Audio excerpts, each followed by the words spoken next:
Assalamualaikum warahmatullahi wabarakatuh. Halo teman-teman trader dimanapun berada, selamat datang kembali di channel belajar bisnis digital.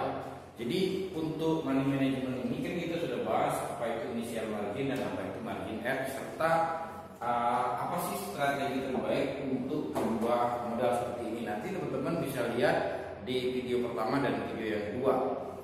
Nah, kita akan membahas poin ketiga, keempat, dan yang kelima. Jadi money management itu adalah bagaimana cara kita mengelola keuangan kita. Jadi tidak cukup hanya poin nomor 1 saja. Nah, poin nomor 2 itu Anda harus tahu risiko bertransaksi. Ya, dalam artian begini. Jadi saya contohkan mungkin secara langsung.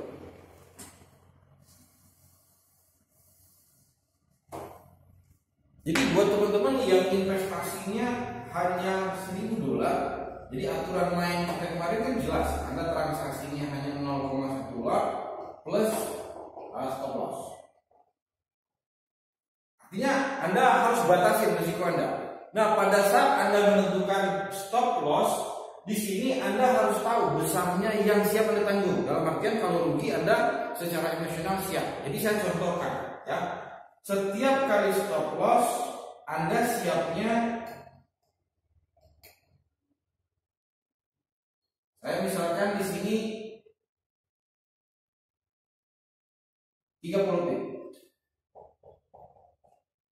Nah, kalau kita transaksinya 0,1, artinya kan cukup dikalikan $1. Jadi risikonya Anda tahu dari awal setiap kali terjadi kerugian, Anda risikonya hanya 300.000 saja. Nah, sekarang ketika Anda sudah menetapkan ya besarnya risiko seperti ini, nanti ini erat kaitannya dengan poin yang nomor 3. Jadi Anda harus perhatikan risk to reward ratio, dalam artian perbandingan antara kerugian dengan keuntungannya. Nah, perbandingan antara kerugian dan keuntungannya ini tidak boleh 1:1. Jadi dia minimal itu 1:2. Dalam artian begini, kalau Anda ruginya $30, ketika Anda mendapatkan keuntungan atau mengambil keuntungan itu minimal 2 kali lipat, $60. Logik berpikirnya begini. Saya punya strategi 50-50 atau 60-40. Dalam artian begini. Mungkin ini saya hapus dulu biar lebih detail. Oke, risk to reward rasionya tadi kan 1:2. Dalam artian begini. Kalau terjadi kerugian, Anda kan siap nih rugi $30. Tapi pada saat mengambil keuntungan, Anda mengambil keuntungannya itu minimal $60 atau 2 kali lipat dari kerugian.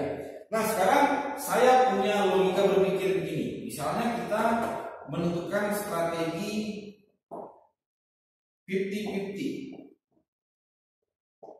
atau 60-40. Maksudnya begini, setiap kali loss 50%, setiap kali rugi 50%. Atau yang kedua, lossnya 60%, profitnya hanya 40%. Oke, saya analogikan begini. Kita transaksinya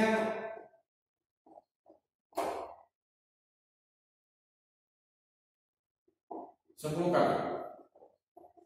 Oke, sekarang coba kita hitung ya perbandingan antara risiko dengan keuntungannya.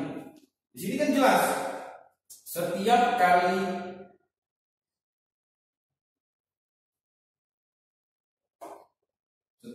loss, Anda lossnya kan $30.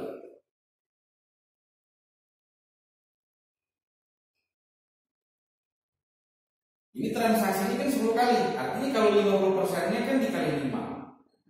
Oke, Anda total kerugiannya sama dengan $150. Oke, ini kalau strateginya 50-50. Ketika mendapatkan profit, Anda ambil profitnya kan $60. 50%-nya, nanti kan kali 5 nih, dari 10 kali trading. Anda mendapatkan $300. Jadi di sini masih ada selisihnya $150. Oke, ini kalau strateginya 50-50. Jadi 5 kali loss, 5 kali profit. Nah sekarang coba kita cek nih. Saya lossnya lebih banyak. Jadi 6 kali saya loss dari 10 kali transaksi, profitnya hanya 4 kali atau 40%. Sekarang coba kita hitung. Setiap kali loss $30 dikali 6 berarti kerugian saya berapa? $180. Oke? Setiap kali profit saya ngambilnya $60, tapi saya profitnya hanya 4 kali dari 10 kali transaksi ini. Ini ada $240. Ini masih ada selisih $60. Jadi sekalipun lossnya Anda lebih banyak, dengan risk to reward ratio yang benar, potensial profitnya tetap saja lebih besar. Oke teman-teman trader, sementara untuk poin yang keempat yaitu maksimum drawdown. Jadi maksimum drawdown ini kalau bahasa lainnya yang kita sebut dengan maksimum